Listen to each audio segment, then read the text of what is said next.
はい、皆さんこんにちは、ぬえです。အားလုံးပဲမင်္ဂလာပါ။私ကတော့ぬえ Gallery Channel ကぬえပဲဖြစ်ပါတယ်ရှင်။私ဒီနေ့မှာအရင်နေ့ကပုံပို့ channel ရဲ့အပိုင်းတွေကိုဆက်ပြီးတော့ sharing လုပ်ဖို့ဒီဗီဒီယိုလေးကိုရချင်းဖြစ်ပါတယ်။私ရဲ့ channel ကဒီနေ့ဗီဒီယိုတိုင်းကိုလွတ်မသွားဖို့ဆိုရင် channel လေးကို subscribe လေးလုပ် notification လေးကိုထားခဲ့လို့ရပါတယ်ရှင်။မြန်မာနိုင်ငံကဆိုရင်လေ VPN လေးခံကြည့်ပေးဖို့တောင်းဆိုပါရစေ။ခေတ္တဆိုရင်ဒီနေ့မှာ channel ရဲ့ပုံပို့တွေကိုတစ်ခါလေးဖြစ်ကြမယ်နော်။ခဲနနဗန်လေးစာပါမယ်ရှင်ခဲစာဝဒီမနက်ကဒင်းရှာကအိုခုရတာယထာကနောက်ကြခဲ့တဲ့နာနီနာနီဆိုပြီးဆက်ပါသေးတယ်။နောက်ခိုင်ရှာနီကုမ္ပဏီကိုချစ်ခုခုရှိတဲ့ရှိမတာနောက်ကျသွားခဲ့တယ်။ဒါဆိုရင်အချီဘက်မှာပေးထားတာကြည့်ကြည့်မယ်။အာရီဒါနီဆိုတာအတော်အတွေ့ဒီမနက်ယထာကနောက်ကျခဲ့တဲ့အတော်အတွေ့ကုမ္ပဏီကိုနောက်ကျခဲ့တယ်ဆိုတော့အတိတ်ပဲကိုင်ညီမှုမရှိဘူးလေ။သူပြောချင်တာကရှေ့ကဒီအခြေအနေကြောင့်နောက်မှဒါဖြစ်လာပါတယ်လို့ပြောထားတာ။နိဗ္ဗာန်ကိုကြည့်ကြည့်မယ်။တန်ဒီကဝတရှိကို2မျိုးရှိတယ်ပေါ့နော်။တစ်ခုကအချက်ရှူတောင်းတစ်ခုကနေကြည့်ပြီးတော့ပြောတာဥပမာဒီယာကိုရှူတောင်းပိုင်းဒီဇိုင်းပိုင်းနေရာနေကြည့်မယ်ဆိုရင်ဒီယာကိုနောက်တစ်ခုကကြတော့ဒီပညာရေးအရာကြည့်မယ်ဆိုရင်အဲ့လိုမျိုးတစ်ခုရှူတောင်းနေရာနေပြီးတော့ဝေဖန်သုံးသပ်တယ်ဆိုတဲ့နေရာမျိုးတွေမှာသုံးတယ်နောက်တစ်ခုကကြလုံးဝညင်းဆိုတဲ့နေရာမျိုးတွေမှာတန်တယ်ကိုသုံးတယ်ဒီနေ့ဒီအဖြစ်ပြက်ကြီးကကြတော့ရှူတောင်းနေရာကပြောတာမျိုးလည်းမဟုတ်ဘူးလုံးဝညင်းဆိုတာလည်းမဟုတ်လို့နိဗ္ဗာန်ကတော့သုံးလို့မရဘူးနောက်ဆမ်မတ်ဆိုတာကကြတော့တာဘီနီဆိုတာအခါတိုင်းရှေ့မှာဒီလိုအခြေအနေဖြစ်တိုင်းလှုပ်တိုင်းနောက်မှာတူညီတဲ့ခန်းစားချက်မျိုးတွေရတာဥပမာထားပါတော့ဘတ်နေမြင်တိုင်းသူမကိုတတိရတယ်ဒီတချင်းကိုကြားတိုင်းမွေးရမြေကိုတတိရတယ်ဒါမျိုးပေါ့နော်ဒီမှာကျတော့ဒီမနက်မှာယထာကနောက်ကြတိုင်းဆိုတော့ဒီမနက်ကကိစ္စကိုပြောတာပြတဲ့ကြမလို့ဘလုံးမဒိုင်းဆိုတဲ့ကိစ္စကြီးကိုသုံးလို့မရဘူးဒါကြောင့်မလို့ဇမ်မန်ကလည်းမာတယ်ဒါဆိုရင်ယုံမန်ကြည့်မယ်ယုံမန်ကစီးတဲ့ကြောင့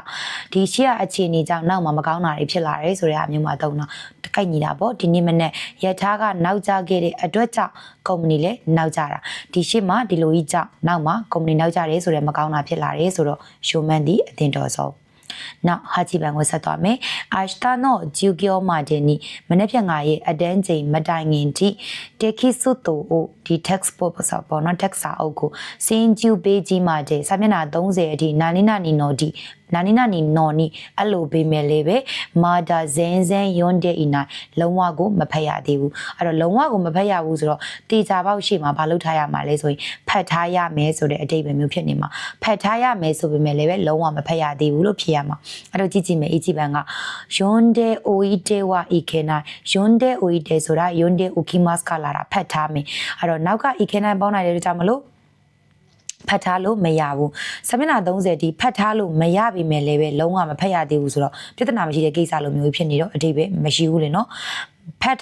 မဖတ်ထားလို့မရပြီမဲ့လည်းပဲမဖတ်ရသေးတာမှအတိတ်ပဲရှိမှာ哦အဲ့တော့တခုခုကိုမလှုပ်ထားလို့မရပြီမဲ့လည်းပဲနောက်မှမလှုပ်ရသေးဘူးဆိုတဲ့အတိတ်ပဲမျိုးပေါ့နော်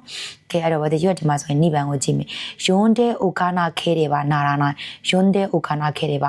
ါဖတ်မထားလို့မရပေမဲ့လေးပဲခုထိမဖတ်ရသေးဘူးတဲ့ဒါဆိုရင်အထိပ္ပယ်ကကိုက်ညီမှုရှိတယ်ဖတ်မထားလို့မရဘူးစာမျက်နှာ30အထိဖတ်ကိုဖတ်ထားရမှာဆိုပေမဲ့လေးပဲဆိုတဲ့အထိပ္ပယ်နဲ့တူတယ်လေနော်လောက်ကိုလောက်ရမှာဆိုပေမဲ့အခုထိမလောက်ရသေးဘူးဆိုတဲ့အထိပ္ပယ်နဲ့တွားကိုက်ညီနေရောနိဗ္ဗာန်ကမှန်နေနောက်ဆက်မှတ်မှာဆိုရင်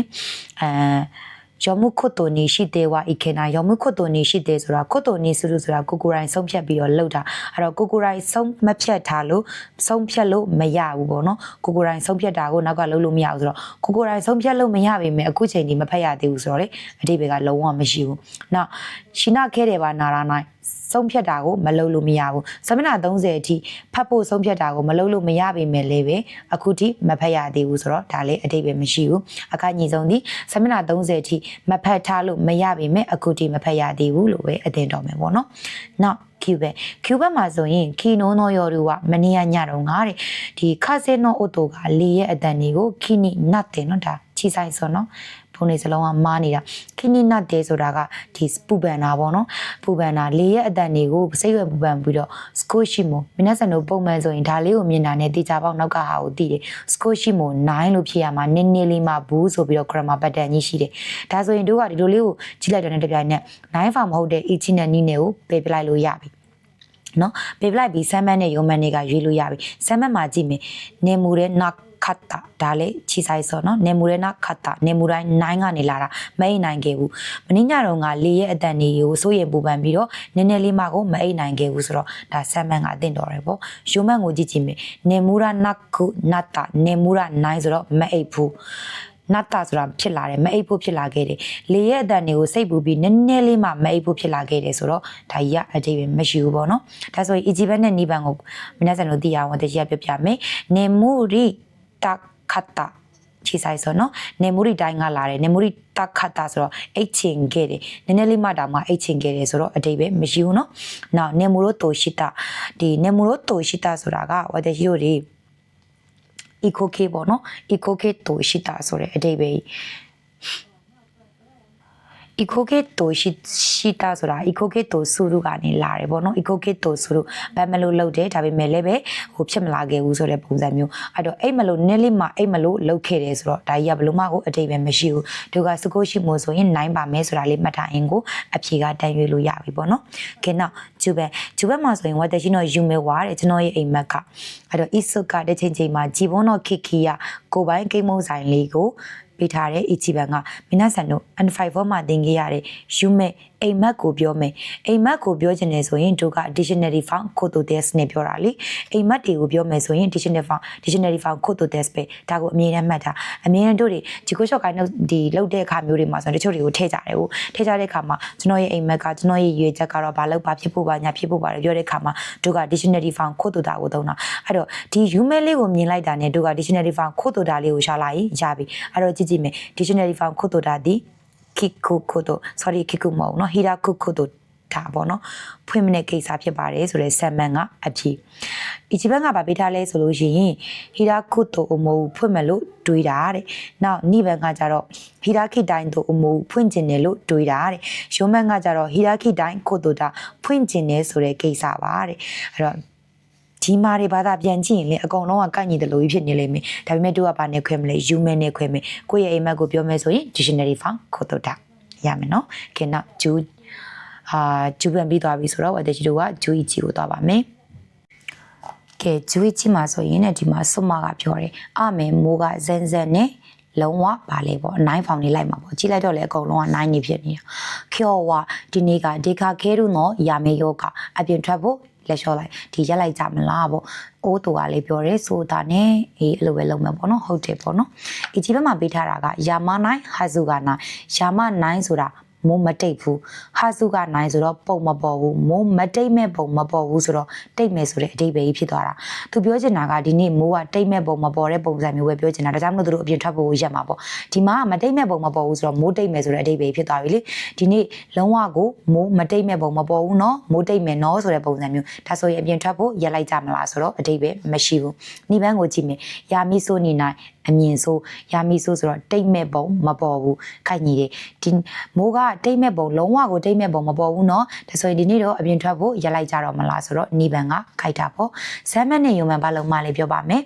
ယာမုနိချီကာအီနာယာမုတိတ်ဖို့ကချီကာအီနာမလွဲဘူးဆိုတော့ဒီနေ့လုံးဝကိုမိုးတိတ်ဖို့ကမလွဲဘူးဆိုတော့မိုးတိတ်မယ်ဆိုတဲ့ဒီအဓိပ္ပာယ်ဟိုမိုးတိတ်ဖို့ကမမားနိုင်ဘူးဆိုတော့ဟိုလုံးဝကိုမိုးတိတ်မယ်ဆိုတဲ့အဓိပ္ပာယ်ဖြစ်သွားမှာပေါ့နော်အဲ့တော့မိုးတိတ်မယ်ဆိုတော့တို့ဒီအပြင်ထွက်ဖို့လက်လျှော့ပါမလားမိုးမတိတ်လို့မှအပြင်ထွက်ဖို့လက်လျှော့တာဖြစ်တဲ့ကြောင့်မလို့ဆမ်မန်တီလည်းမဖြစ်နိုင်ဘူးဒါဆိုရင်ယုံမှန်ကြည့်မယ်ရန်တဲ့မိုးရှိခတာနိနိုင်ရှိခတာနိုင်ပေါ့နော်ရန်တဲ့မိုးဆိုတာတိတ်ဖို့ကတော့ရှိခတာနိုင်မတက်နိုင်ဘူးတိတ်ဖို့ကတော့မတက်နိုင်ဘူးဆိုတော့မတိတ်ဘူးပေါ့အဲ့တော့ဒီနေ့ကလုံးဝကိုမိုးတိတ်ဖို့ကမတက်နိုင်ဘူးနော်ဆိုတော့ဟိုအဓိပ္ပာယ်ရှိတယ်လို့ထင်ရပေမဲ့သူကလေသူကိုယ်တိုင်လှုပ်ဆောင်လို့ရလားမိုးဆိုတာကလှုပ်ဆောင်လို့မရတဲ့ကိစ္စရမျိုးတွေမလို့တို့ဒီလေရုံမှန်ကမသုံးလို့မရဘူးပေါ့နော်ဥပမာဒီရှိခတာက9ဆိုတာကတခုခုကိုလှုပ်ဖို့အတွက်ဒီနီလန်ကဒီနီလန်ပြင်မရှိဘူးဆိုတဲ့ပုံစံမျိုးဒါလှုပ်ဖို့ကလွယ်လို့မရှိဘူးဆိုတဲ့ပုံစံမျိုးတွေမှာပဲသုံးလို့ရုံမှန်ကလည်းဘယ်လိုမှသုံးလို့မရဘူးနောက်ဂျူနီဘန်လီမှာဆိုရင်ねဒိုင်ကာကိုတေတက်ကတော်မှာစမ်ပိုင်းနိခီတန်တကေတို့ဇေယစီကကြားရတဲ့အရာဆိုရင်ねခွန်တို့ဒီချိန်မှာဆိုရင်အေခိမရဲ့နေဘူတာရဲ့ရှေ့မှာအာတာတာရှိကာဖေကဒီကော်ဖီဆိုင်အသစ်ကြီးကနာနေရောတဲ့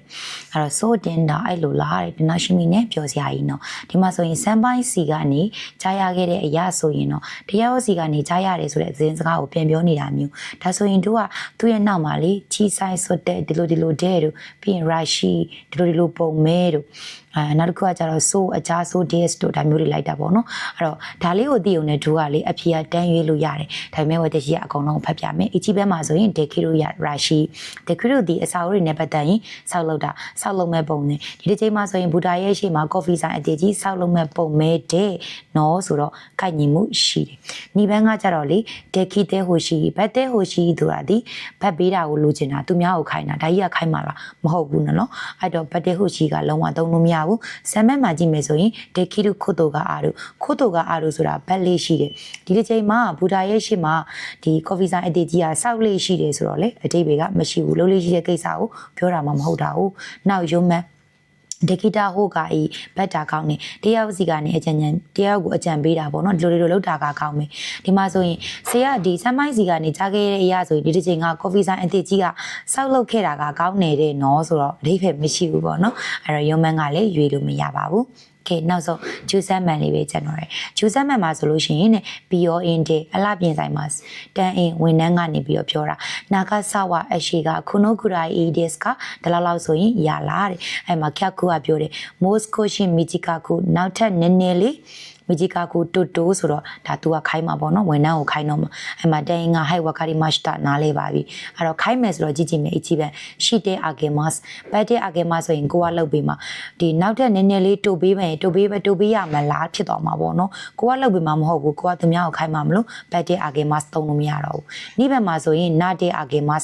ဖြစ်လာဖို့ပေးမလားဆိုတော့ဒါဒီလေကိုကဘေးမှာဖြစ်လာဖို့ကိုကဘေးလို့လည်းမရဘူးကိုကသူများကိုခိုင်းမှာမလို့တုံလို့မရဘူးနောက်တာဆိုရင်ဆမ်မန်ရှိတဲ့မိုရာအမတ်ကဘက်လာပေးတာကိုလက်ခံလို့ရမလားဆိုတော့ကိုက်ညီတယ်ပေါ့နောက်ထပ်နည်းနည်းလေးတူပေးတာကိုလက်ခံလို့ရမလားဟောတကြီးတို့အန်ဒရီစစ်မှာဆိုရင်သူများကိုခိုင်းနေဆိုရင်ဘတ်တဲမိုရာအီဘတ်တဲဟိုရှိဘတ်တဲအဒရာကေမဆန်ကဒါမျိုးတွေသုံးပါဆိုတော့ဆမ်မန်ကအတင်တော်ဆုံးဒါဆိုရင်ယုံမှန်ပါလို့မလည်းပြောမယ်နာတဲမိုရာအမတ်ကဖြစ်လာတာကိုလက်ခံပေးလို့ရမလားဆိုတော့တယောက်ကလုတ်ပြီးမှဒီလိုဖြစ်လာတာကိုလက်ခံပြီးလို့ရမလားဆိုတဲ့ပုံစံမျိုးဖြစ်နေတာဖြစ်လာတာကိုမဟုတ်ဘူးသူများကိုခိုင်းမှာပြီးတော့ဒါကြောင့်မလို့နာရီမတ်ပါတယ်နာတယ်လေသုံးလို့မရဘူးပေါ့နော်အဲ့တော့ဒီအဖြစ်မှာဆိုရင်ဆမ်မန်ကအဖြစ်မှန်မှာကဲဒါဆိုရင်ဝတကြီးဒီနေ့ဘုံပိုးတွေဒီ73ပို့စလုံးပြီးသွားပြီပေါ့နော်နောက်ထပ်ဝတကြီးကကျန်နေတဲ့ဒီ2023 9လပိုင်းကမေကုန်းအကုန်လုံးကိုပြန်လာပြီးဖို့စဉ်းစားထားပါတယ်ဒါကြောင့်မလို့ဒီကျန်နေတဲ့အပုတ်တွေကိုလည်းနောက်ရက်ဒီမှာဆက်ပြီးတော့စောင့်ကြည့်ပြအောင်ပေါ့နော်ကဲဒါဆိုရင်ဝတကြီးရဲ့ဗီဒီယိုကိုဒီမှာပဲရပ်ပါမယ်ဂျာမာတာနဲ့ဘိုင်ဘိုင်အိုယာဆူမီ